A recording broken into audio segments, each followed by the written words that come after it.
మంత్రి పదవి మళ్లీ దక్కుతుందో లేదో అనే టెన్షన్ మాజీ మంత్రులకు ఎంత ఉందో అంతకంటే ఎక్కువ టెన్షన్ వారి వద్ద పనిచేసిన సిబ్బందిలో నెలకొంది. మా సార్కు మళ్లీ మంత్రి పదవి వస్తుందా లేదా అంటూ ఆరా తీస్తున్నారు. మళ్లీ మా సార్కు మంత్రి పదవి రాకపోతే మా పరిస్థితి ఏంటని ఆందోళన చెందుతున్నారు. ఇక కొందరైతే సార్కు పదవి రాదని అనుమానంతో సొంత సంస్థకు వెళ్తున్నారు. అదే సమయంలో మాజీ మంత్రుల పేషీలు ఖాళీ చేయాలంటూ జీఐడీ ఆదేశించడంతో మాతృ సంస్థలకు క్యూ కడుతున్నారు. ముఖ్యమంత్రిగా కేసీఆర్ రెండోసారి బాధ్యతలు తీసుకొని అప్పుడే 15 రోజులు పూర్తయింది. ఆయనతో పాటు కేవలం మహమూద్ అలీని మాత్రమే మంత్రిగా ప్రమాణ స్వీకారం చేశారు. ఇక మళ్లీ మంత్రివర్గ విస్తరణ ఎప్పుడు ఉంటుందో ఎవ్వరికీ తెలియదు. ఆ ముహూర్తం కేవలం కేటీఆర్ కు తప్ప మూడో వ్యక్తికి తెలియదనే చర్చ పార్టీలో ఉంది. ఇంతవరకు ఎమ్మెల్యేల ప్రమాణ స్వీకారం జరగలేదు. అది కూడా ఎప్పుడు ఉంటుందో తెలియదు.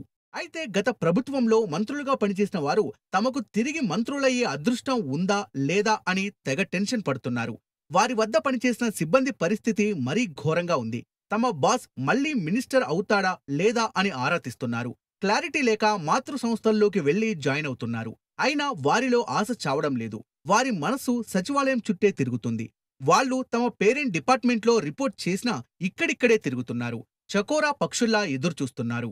సచివాలయ సాధారణ పరిపాలనా విభాగం మంత్రుల ఛాంబర్లను ఖాళీ చేయాలని ఆదేశించింది.